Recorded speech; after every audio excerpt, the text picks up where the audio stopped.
Welcome to Inside Scoop with Sean Emery. Every week we are examining something new, bringing you closer to companies, sectors, and themes. This recording should not be construed as a substitute for personalized individual advice from Avery and Company or any guest on the show. This is for educational purposes only and not intended to make an offer or solicitation for any companies or securities mentioned. With that, let's get on with the episode. So today we have a special guest, Jesse Showalter. He is one of the leaders in content marketing, content creation. He knows all the tools. If you follow him on YouTube, there's hundreds of thousands of people that follow him.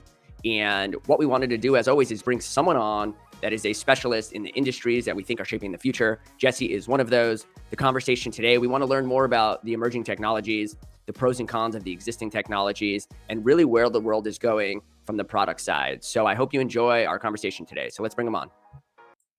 Oh, yeah. All righty. There it goes. Here we go. Jesse Showalter, the king of content. Lucky to have you on Inside Scoop. Welcome to the show. Thank you. Thanks for having me. Happy to be here. Yeah. So I've followed you for quite some time. I built Wix, my own website. You know, it's one of the better platforms out there. But for everybody not familiar with you and what you're doing, just give us a little intro. Sure. My name is Jesse Showalter. I'm a digital designer. That means I do mainly UI design, UX design, product design. I work for startups and Fortune 500 companies right now as a freelancer. And some years ago, I made the silly mistake, not really a mistake, of deciding to start a YouTube channel to teach, train, encourage others to start their career in the creative industry, to solve problems, but really to build a lifestyle and a life and a career that you enjoy and love. So I'm not an artist. I don't sketch. I don't paint. I solve problems. And so that's what I found is the most exciting thing. I've been doing that for about 15 years and I love it. Yeah, solving a lot of problems. You have 258,000 subscribers on your YouTube channel. He's being humble. You know, today's going to be a good conversation or a great conversation about the health of the creator economy, kind of the tools, the what's hot, the what's not, what is emerging. I went back and looked at your YouTube videos and I went all the way back to the start of Jesse. And that was 8 years ago. You know, you were one of the first to it. I think that is what's gotten you to where you are today. Tell us a little bit about then versus now in web development, maybe content, anything you want to share. Sure. I mean, a lot's changed. I'll go even further back. When I started in the creative industry, I was washing dishes, waiting tables, and I was like, I'm looking for something to do that I can be passionate about. And design was the thing. I was in punk rock bands. I was like, so I started like designing grungy, broke down looking like punk rock posters. And it kind of went from there. But the resources for me to learn were blog posts. That was the thing, right? That was the content that I intook or that I devoured to help me understand how to get a hold on it. I didn't have a degree. I hadn't gone to school for it, but I was passionate. I wanted to learn. And so there's a lot of things that have changed, but I'll start off by saying this. Some things never change. And some things that never change are quality and grit and drive, content, data. Those things are constants in our world. Those things are important things to leverage. Once you have an understanding of those as constants, well, then the medium in which that content is delivered or that data is gathered or that platform is built or that whatever technology is there, 20 years from now, we were arguing about whether or not we should keep using Dreamweaver and design websites and tables. And now we're trying to figure out the blockchain, how we can integrate it in every part of life. So things will always change, but some things will not. So in my little kind of like span of time on this earth or in this creative space, I went from devouring online content, reading, deciding I wanted to make content.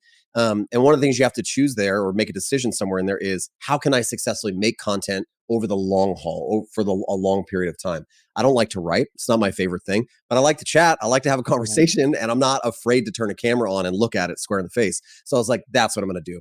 So I started making YouTube videos and they were really awful and you have to learn how to find your voice and all that kind of stuff. I watched one today. So. Oh, what was that? And it was good. I watched one 8 years ago and, other than, a little bit elements here and there, it's quality. You were putting some quality content out there. And again, kind of what you just said, quality always kind of lasts forever.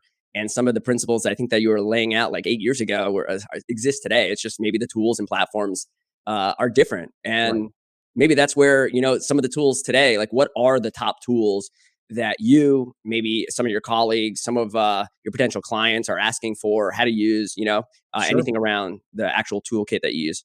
Yeah, I think, you could put all of them in the general bucket of the new best and most amazing thing to do is to surrender all pride of something and then just build it with the least path of resistance. What's the easiest possible way to get to the end? Because what we've realized is the tooling doesn't matter, the technology doesn't matter, the end result matters. So I'm a really big proponent right now of anything that is in the no code space, because that's allowing people like never before to create things that weren't able to create things before. Like maybe you can't hand roll a website. Maybe you didn't spend years honing your skills in front end development and learning every CSS property, so you don't know how to do that. And that whole thing, that used to be the vibe. That used to be the pathway, was I want to do X. And so before I get to X, I have to learn A, B, C, D, E, F, G, all the way, all these little skills and tools to build a website, launch a product, yet learn business skills, whatever it is. But now so many things have just fast tracked that process.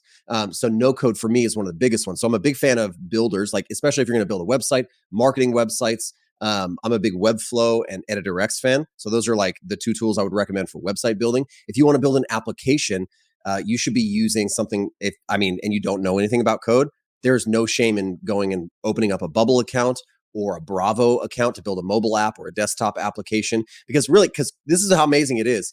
At the end of the day, it's about data, right? Like we already said. So build your data set in an Airtable or an Excel spreadsheet, and then leverage that data. Data is the thing that matter. I did a series on my channel maybe like a year ago, where I built a mobile app and launched it in the Android or in the Google Play Store and the Apple Store in like a weekend. I spent 2 or 3 days doing it, designed it, created a data set in Airtable, connected it using Bravo Studio, and boom, mobile app done, up.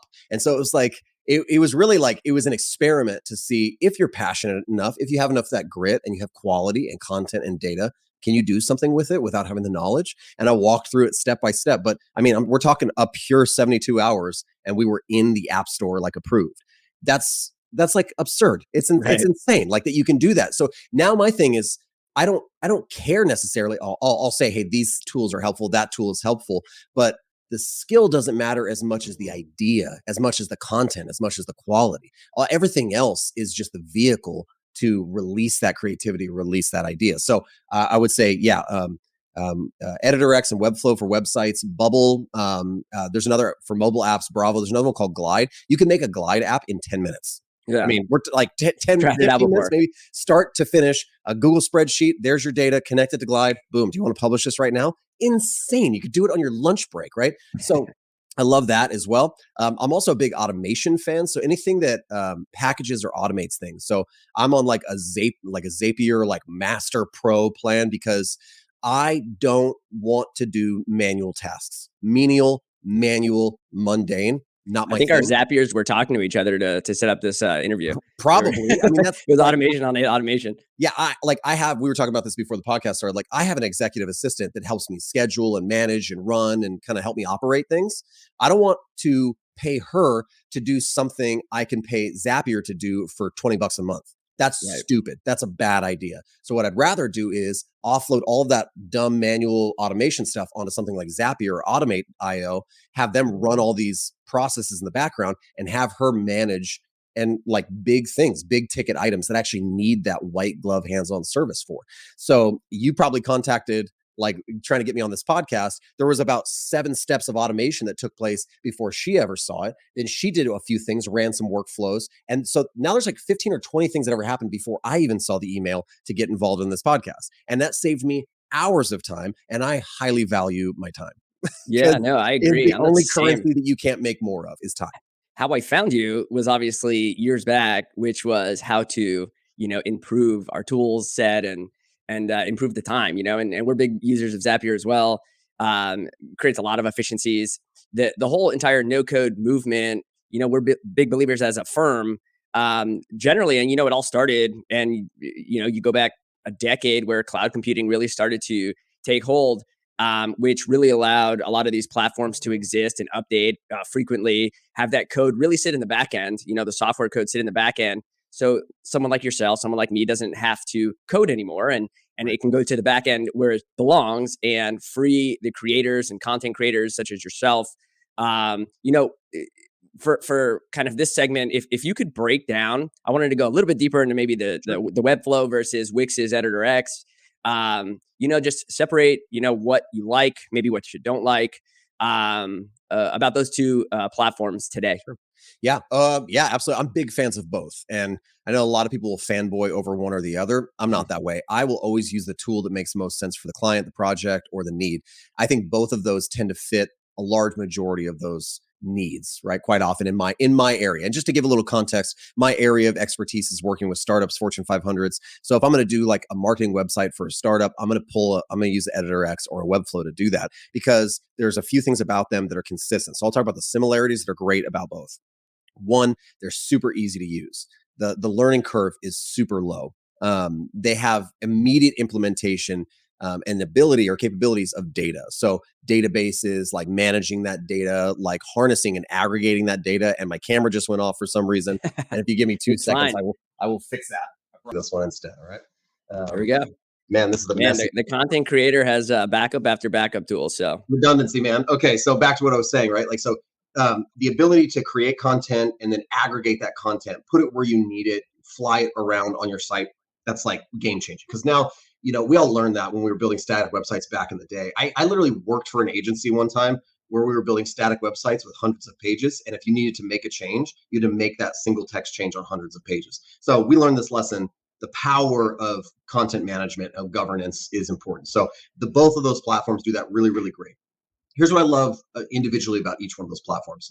I find the building process, the modification inside Webflow to be a little bit more powerful. I like the fact that I can take these basic elements, containers, buttons, so on and so forth, and we've created now, there's entire courses out there that people are building, like my buddy Ron Segal, who builds like the Webflow Masterclass course, teaching you how to start with a style guide and then just flesh everything out so smoothly and so quickly. So I think that Webflow, you can get much more nitty gritty, a lot more detailed. I find the customization to it a lot easier because it is more aligned with actual code, right? So I'm working in Webflow in that right-hand panel, talking about padding and margin. That's the HTML box model, right? You can't get away from the basics of what this tool is doing, but it more tightly aligns with the code. So I've even told people, if you want to learn a little bit about code, try opening up a Webflow project and mess around in there. And all of those things you see, all those little properties are CSS properties or HTML properties. So you're actually learning code as you build, which I think is huge. But because of that, I find the customization to be really smooth. I also find the way that they do data, if you do like a CMS plan inside of Webflow, I like the way that they manage data. It's a little bit more of a traditional or kind of like stone cold CMS kind of interface that allows you to create that content. And the adding of that content I find to be a little bit easier than Wix or EditorX. So I like Webflow quite a bit for that process. Also, the customization of like animations and interactions and things like that are so stinking easy. Like the interface designers over there have done basically like created my wet dream of how to design animations, how to think about animations from start to stop. It's broken down so that the layperson go, I could do that, which I think they've done a phenomenal job at. Also, I think that if you really want to pick a platform that there's lots of content out there and lots of education, Webflow makes amazing education, like with their Webflow University. It's all really succinct and it has a huge community backing it. That's what I love about Webflow. I would say with EditorX, what I love is somebody who knows nothing about code, doesn't want to learn code, can create really flashy, really cool, responsive websites like that. Like, I mean, they have really dialed in the manual kind of drag and drop kind of nature of things. So if you don't want to do any of that code stuff, you don't want to work with that properties panel, you kind of just want to plop something on the canvas, move it around and go, stay there. You can do that in EditorX. That's really great. I think there's been so many, I've seen the rise and fall of so many web builders. And some of them did some things right, some of them did other things right, but these two platforms do all the core basics right, which is, being able to design, being able to test, being able to launch, taking care of all that stuff in the back end, super seamless. So I like that. I do like that Wix is much more user friendly for the kind of like layperson or introductory kind of, I want to build my website type person. I think you could build with no sort of understanding, start with a template, move things around, do some customizations, and have something you really like in a day or two, which is in and of itself mind blowing. It's crazy. I'll tell a little story. I had a buddy of mine who runs a really successful tattoo shop, who I actually built a website for 15 years ago, built on some old antiquated CMS that was hot back then, but died. And it just started deteriorating. And he asked me if I could rebuild him one. I said, no, I don't really have the time right now. So he asked for a recommendation. And I said, I think you should just do EditorX, dude. And I filmed a 3-minute like Loom video of here's what I would do. Start like this, go like that. And within like 3 or 4 days, he was like, we have a new website all built. The SEO is rocking. Like we're selling products on it and doing e-commerce. I'm booking people through the thing. He's like, this is great. I'm like, yeah, it's awesome. So he was able to do it. And he's not a web developer or web designer, but he was able to do it within like 4 or 5 days. Wow. Yeah. Wow. So Yeah. So yeah, you're definitely seeing a lot of traction in those. I just did a Google search trend not that long ago, which was an hour and a half ago, which was how to build a website, and that just hit a record high, which is pretty incredible for on Google. Now, Wix and the Shopify's of the world for commerce specifically, the Webflows of the world, they're doing great, right, in terms of mind share slash product. Then there's the WordPresses of the world, which is a different animal altogether. But just what's your thoughts there on WordPress? Kind of being the 800-pound gorilla to potentially not if we try to think 5 years from now, 10 years from now. yeah, I think WordPress is great. I think it's fine. I don't love it. And the reason I don't love it is because it just requires more hands-on maintenance, more hands-on work. I think I have a great buddy of mine who runs like a digital design agency, and they do almost exclusively WordPress. And they love that because they have developers on their team and they can customize everything and they create training videos and all this stuff around it. I have just found when I have delivered WordPress sites to clients or when I just talk to people who have a WordPress site, it's rare that in a conversation about somebody who's a WordPress user, you don't hear the word issue come up in some way. Plugin, update, issue, can't figure it out, can't solve it. So to me, those are red flags. Those are walls, and the wall is really the technical nature of what needs to be done there, like with that platform. So I'm a big fan of the democratization of web development, of code, of ideas, and I think that those are still kind of locked. I think Webflow is still, or excuse me, WordPress is still kind of locking it behind that technical wall. In my opinion, there's too much friction, and the way that the web is moving, it's moving away from friction and towards the path of least resistance, which is I don't care if this isn't the cool thing or the 800-pound gorilla or can scale up to 1,000 pages because maybe I don't need 1,000-page website. Maybe I don't need all like 500 plugins like running the back end of my website. Maybe I just need to be able to build it now, have 10 or 15 pages, and sell things to make my business thrive.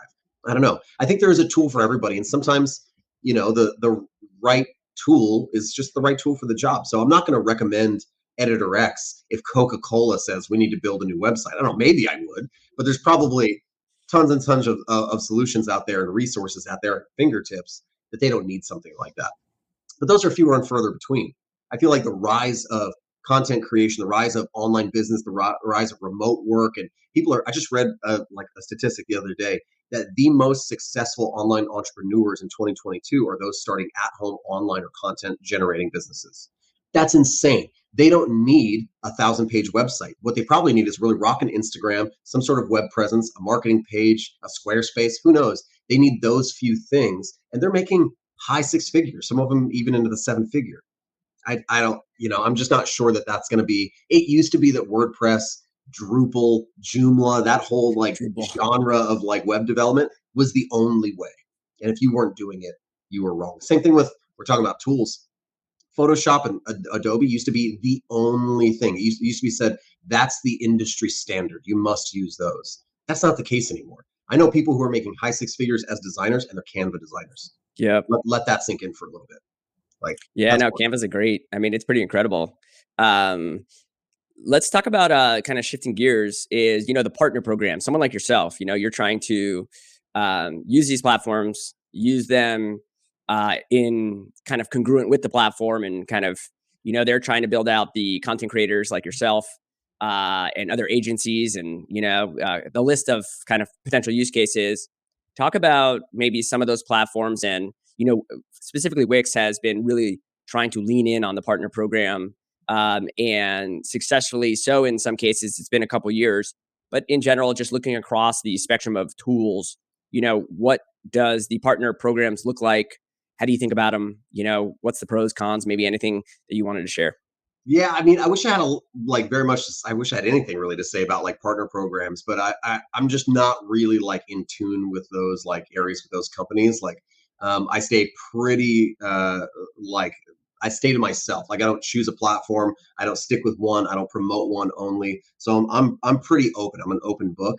And so Direct to Jesse. You're a direct to Jesse type of. I'm a direct to Jesse kind of guy. And my thing is my branding, my content, my value that I bring is hopefully authenticity, honesty, and a genuine perspective. So, I mean, I'll be very honest, like I do sponsor stuff now, like on my channel, like, EditorX has come to me, Webflow has come to me. I've worked with them a little bit, like here or there, right?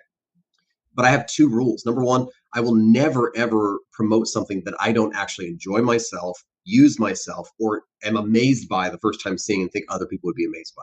That's the thing. I have to genuinely, authentically enjoy it or use it myself. That's rule number one. And rule number two, I will never be exclusive to any one thing because that goes against my ethos of right tool for the job. So I've had companies come and try to like say, hey, we be part of this partner program. We be exclusive with us like this. I'm like, no, I can't do that because I need to stay authentic to people. That makes sense. That makes sense. Yeah, finding the right tool, and the tools are always evolving. I mean, obviously, there's the leaders, and those leaders are evolving as well, for the most part. That leads me to another question, which is, what is one tool you think that is exciting to you that maybe isn't as well known today? If you had any to pick. Oh my gosh, my number one of all time, like that I use every single day that I could not live without. You'd be surprised to hear it maybe because it's not a design tool, development tool. It's actually Notion. Notion for me Mm.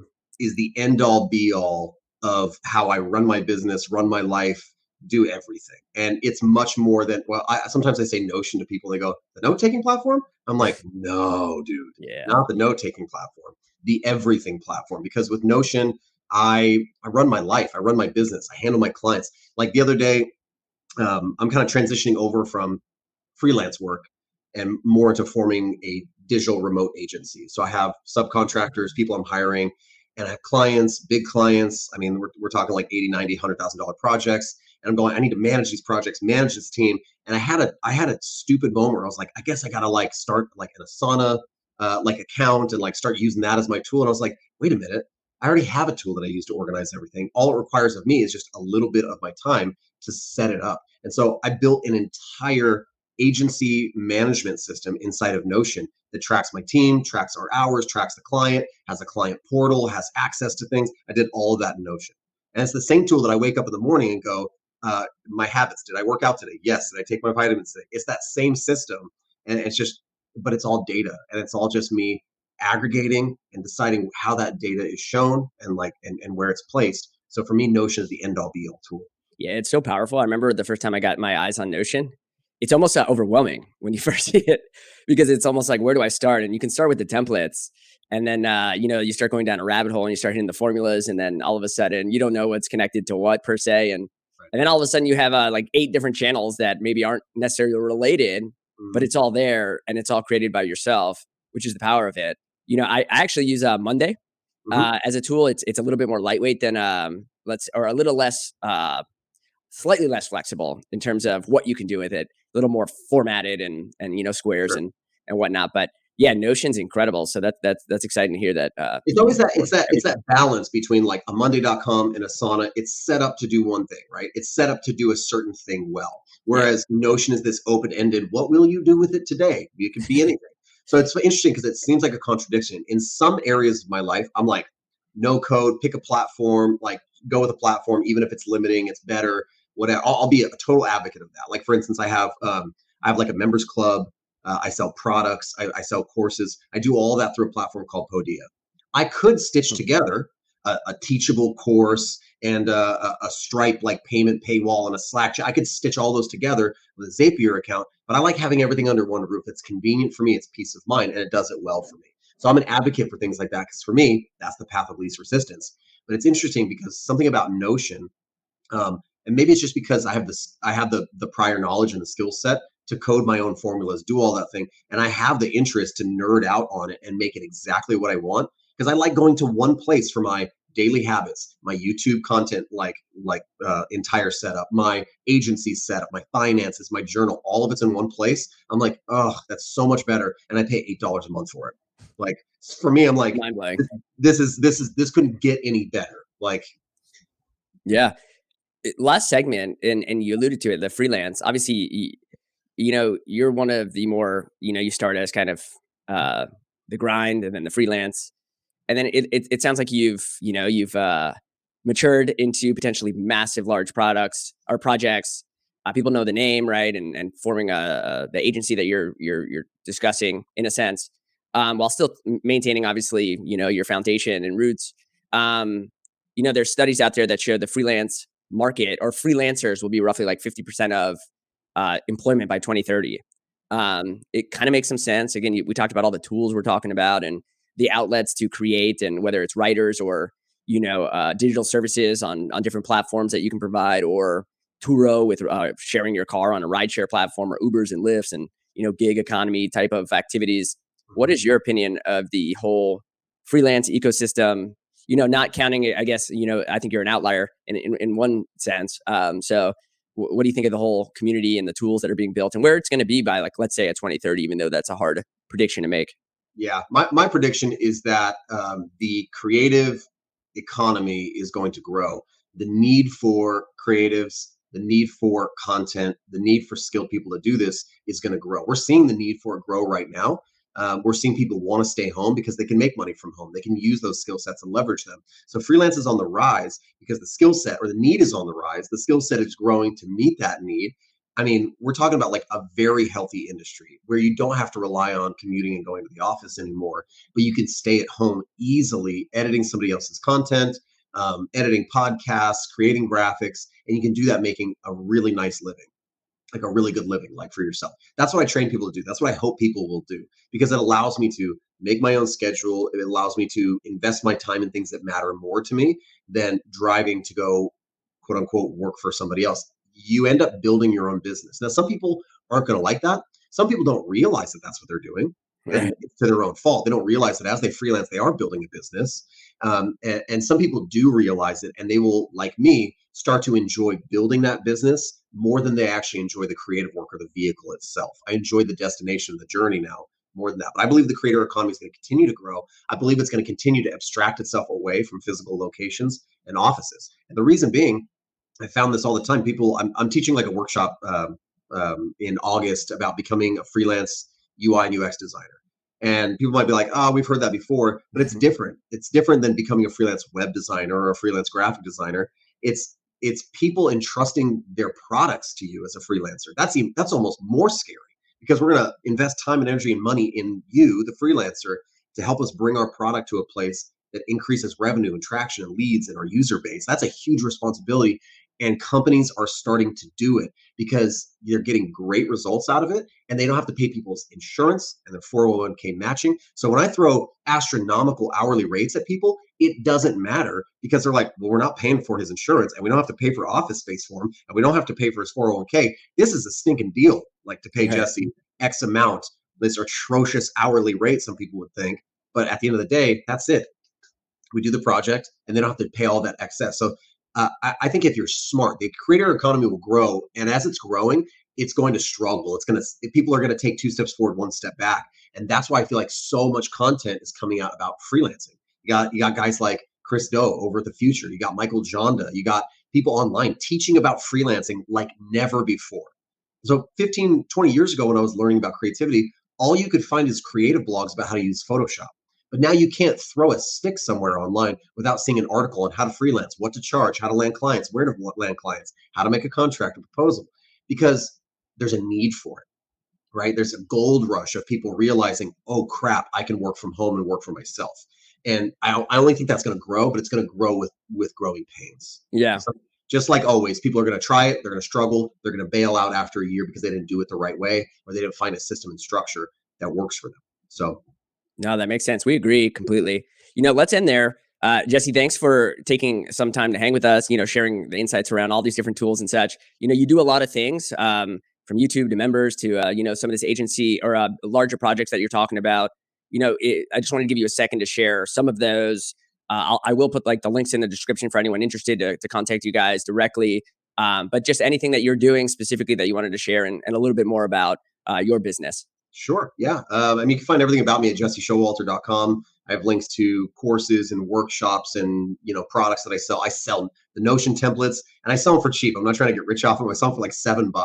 And for $7, it can fast forward like your Notion like whole setup like by 20 hours. So I also have a course that just released with Dribble, where I teach a 16-week product design course, zero to hero, become a product designer. Or even if you don't want to become a product designer, you can learn everything about the product design process. I find it to be great also, not only for creatives, but for founders, for CEOs, for people who want to understand that side of the business.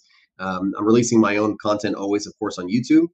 But I also have some of my own courses coming out, not only these workshops, but courses like soft skills for creatives coming out soon. I'm releasing a course later this year called YouTube for Creatives, on how to build an online presence and personal brand using YouTube. So I'm always just releasing content. I want to bring as much value as possible to people. You can find all of that on jesseshowalter.com. You can find me on Instagram and Twitter at I am Jesse Show. And I tend to update that stuff pretty regularly. Cool. Jesse, thanks again for coming on. And yeah, we'll catch up in the future. All right. Sounds good. Thanks for having me.